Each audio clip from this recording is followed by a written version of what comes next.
Après 2 mois passionnants et très animés, le mercato a fermé ses portes hier soir à 23h. Le moins qu'on puisse dire, c'est que ça a été très agité pour l'OM avec un effectif à construire presque intégralement pour qu'il soit à l'image de De Zerbi, tout en essayant de vendre les joueurs qui n'étaient plus dans les plans. Dans la vidéo d'aujourd'hui, on va faire le bilan pour clôturer ces 2 mois passionnants en revenant d'abord sur tous les mouvements qu'il y a eu dans l'ordre chronologique pour bien se situer, avant de se demander si Longoria et Benassia ont réussi leur mission en relevant les points positifs et les points négatifs. Avant de commencer, dites-moi quelle note sur 10 vous donneriez au mercato de l'OM. Est-ce que ça vous paraît réussi ou à l'inverse, est-ce qu'il y a des manques qui peuvent poser problème d'ici le mercato hivernal? Dites-moi quelles arrivées et quels départs vous ont plu et aussi ceux qui vous ont moins plu ou qui vous laissent perplexe dans les commentaires. On commence directement par un gros résumé du mercato d'été parce qu'il s'est passé énormément de choses. On s'y attendait après une très décevante 8ème place, une saison à 4 entraîneurs et le nouveau projet qui s'annonçait. Le premier gros chantier c'était de trouver le coach qui pouvait incarner le nouveau projet. Ça a été un long feuilleton avec d'abord le dossier Sergio Conceição qui occupait toute l'actualité et qui était même tout proche d'être bouclé, puis après le nom de De Zerbi qui est sorti à la surprise générale mais qui a tout de suite fait l'unanimité.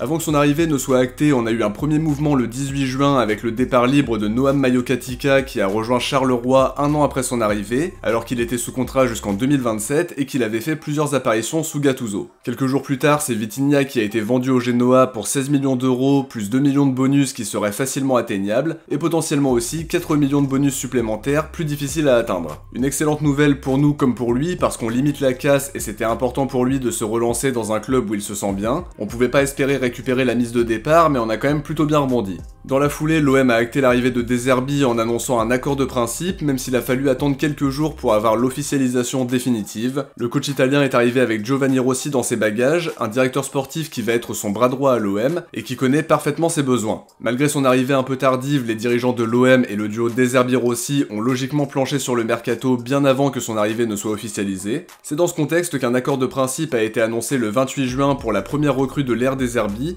Ismaël Koné, qui a signé pour un peu plus de 12 millions d'euros avec comme objectif de passer un cap dans sa carrière après avoir montré de belles choses avec Watford et avec le Canada. Le 30 juin, les retours de prêt de Joaquin Correa et de Jean Onana sont devenus effectifs, tout comme le départ libre de Pape Gueye qui a signé à Villarreal, et dans le même temps, l'option d'achat de Bamo Meïté a été automatiquement levée. Le 3 juillet a été une journée très animée avec l'officialisation du départ d'Iliman Ndiaye à Everton pour environ 18,5 millions. Là encore on s'en sort bien après une saison décevante, une petite plus-value et une solution qui convient à tout le monde. Il voulait retourner en Angleterre et l'OM ne le voyait pas forcément dans le nouveau projet. Dommage parce que c'est un joueur que j'apprécie beaucoup comme vous le savez et j'aurais vraiment aimé qu'il réussisse à l'OM, mais évidemment le départ était inévitable. Le même jour, l'OM a annoncé l'arrivée de Lilian Brassier en prêt avec option d'achat obligatoire de 11 millions d'euros, un profil qui était déjà envisagé quand on négocié avec Conceição et qui a été validé par De Zerbi. Un joueur qui connaît bien le championnat et qui veut passer un nouveau cap après une très belle saison à Brest. Quelques jours plus tard, il y a eu aussi 2 arrivées en post-formation. D'abord Alexis Koum qu'on a eu l'occasion de voir un peu pendant la prépa et qui a signé son premier contrat pro après son départ d'Auxerre. L'autre recrue c'est Tristan Bichet, attaquant de 20 ans qui jouait pour le club de Villefranche-Beaujolais et qui vient pour jouer avec la Nationale 3. Même chose pour Théo Vermeau, gardien de 27 ans qui évoluait du côté de Fréjus. Pour revenir au gros transfert de l'équipe première, Mason Greenwood a signé le 18 juillet après plusieurs semaines de négociations placées sous le signe de la polémique. Un transfert qui pourrait atteindre 31,5 millions d'euros avec 50% sur la plus-value pour United. Une journée décidément très animée parce que c'est aussi le moment où Aubameyang est annoncé par Al-Qadsia, un départ que personne ne voulait voir après sa saison XXL, que ce soit les supporters, les dirigeants ou De Zerbi, mais l'offre saoudienne était impossible à refuser pour un joueur de 35 ans donc on ne pouvait pas le retenir. Le point positif c'est qu'on récupère une indemnité de transfert qui serait estimé autour de 9 millions d'euros. Ce que j'aime bien aussi dans le mercato, c'est quand l'info d'une arrivée sort de nulle part, et ça a été le cas pour Højbjerg qu'on n'a pas vu venir du tout et qui a tout de suite fait l'unanimité parce qu'on connaît ses qualités, son leadership, et aussi parce que ça traduisait une certaine ambition, d'autant plus que c'était quelques jours après l'arrivée de Greenwood, qui illustrait déjà bien cette ambition des dirigeants pour le mercato d'été. Par la suite on a eu une vague de départ, Conrad de la Fuente qui a signé à Lausanne Sport pour une indemnité qui n'a pas été dévoilée, un départ qui met un point final à un passage très décevant et principalement marqué par un prêt raté à l'Olympiakos et un autre très mitigé à Eibar. Le lendemain c'est Jonathan Klaus qui signe à Nice pour 5 millions d'euros bonus compris. À ce prix-là je trouve ça cadeau pour les Niçois mais les dirigeants voulaient sans doute aller vite pour éviter que le dossier s'éternise et qu'il soit compromis avec le temps qui passait. Le 31 juillet c'est Amavi qui a rompu son contrat pour revenir à Brest, un départ qu'on attendait depuis plusieurs saisons et qui m'a finalement un peu surpris parce que je m'attendais à ce qu'il soit prêté à nouveau en prenant en charge une grosse partie du salaire jusqu'à la fin de son contrat, mais on n'a pas eu besoin de recourir à cette solution-là et c'est très positif. Le lendemain, c'est le départ de Sarr à Crystal Palace qui est officiel. À l'instar d'Iliman Ndiaye, l'opération est loin d'être mauvaise avec une petite plus-value. Vendu 15 après avoir été acheté 13 l'été dernier, on retombe bien sur nos pattes alors que sa saison a été très contrastée. Dans le même temps, l'OM acte les arrivées d'Alexandre Sanga et de Robinho Vaz, deux joueurs très prometteurs qui ont été formés à Sochaux et qui vont d'abord jouer avec la réserve avant de prétendre à mieux. Une opération qui rappelle un peu la double arrivée de Ben Seguir et de Nadir en provenance de Nice. A partir de là, c'est les arrivées qui s'enchaînent, Derek Cornelius qui signe pour 4 millions d'euros le 4 août dans le but de concurrencer Brassier, et de doubler les deux postes en défense centrale avec l'objectif de passer un cap après une saison et demie intéressante à Malmö. Dans la foulée, il y a eu la signature de Valentin Carboni avec un montage très étrange, un prêt payant d'1 million d'euros avec une option d'achat de 36, mais si l'OM décide de lever l'option, l'Inter pourra aussi activer sa clause de rachat de 40 millions. En gros, on n'a pas la main sur l'avenir du joueur, mais il faut déjà qu'il fasse une grande saison pour qu'on juge bon de lever une option d'achat aussi élevée. Cela dit, ce qu'on veut, c'est qu'il apporte sportivement cette saison et qu'il nous aide à atteindre nos objectifs, le reste on verra. Le même jour, Enzo Sternal a prolongé jusqu'en 2027. Je considère que c'est une vraie recrue parce que c'était loin d'être gagné. J'avais même peur qu'il parte librement l'été prochain. Il a montré sa valeur pendant la prépa, De Zerbi l'apprécie et je pense qu'il va pouvoir gratter des minutes au cours de la saison. Après tout ça, le dossier du gardien est devenu une véritable priorité parce que Ruben Blanco s'est blessé face à Sunderland, et dans le même temps, les dirigeants cherchaient le successeur de Paolo Lopez, mais se sont confrontés aux échecs des dossiers Baliès, Jorgensen et Meslier. À la surprise générale, c'est Geoffrey Delangue qui signe pour 2 millions d'euros en provenance des Go Ahead Eagles pour doubler le poste du futur titulaire alors que la veille ça parlait de la possibilité Moridio qui me plaisait davantage. Geronimo Rulli s'est engagé 3 jours plus tard contre 4 millions d'euros pour l'Ajax, ça fait 2 gardiens bouclés en quelques jours pour 6 millions au total, c'est plutôt pas mal. En parallèle, l'OM travaillait activement sur le successeur d'Aubameyang avec Edin Nketiah qui a été la priorité pendant plusieurs semaines, mais les dirigeants se sont lassés des exigences trop importantes des Gunners et ont décidé de se rabattre sur Eli Wahi qui a signé le 13 août pour 25 millions plus 5 de bonus, un joueur très talentueux qui doit passer un cap dans sa carrière après une saison plus compliquée à Lens. Le lendemain, l'OM a bouclé le départ en prêt de Simon Ngapandouetenbou du côté du Nîmes Olympique, et ça pour le coup c'est une très bonne nouvelle parce que ça fait plusieurs saisons qu'il devait partir pour avoir du temps de jeu mais ça capotait à chaque fois. Ensuite Lopez a été prêté avec option d'achat de 6,5 millions à Gérone, un départ très attendu après l'échec de la piste Com, et un départ vraiment essentiel parce qu'on avait déjà 3 gardiens pro dans l'effectif avec les arrivées de Rulli et de Langue. Dans la foulée, c'est Léo Balerdi qui a prolongé son contrat jusqu'en juin 2028, on attendait ça depuis plusieurs semaines déjà, mais les dirigeants nous ont un peu pris par surprise en l'annonçant au début d'une conférence de presse. Une excellente nouvelle pour celui qui est devenu le patron de la défense et le capitaine de De Zerbi.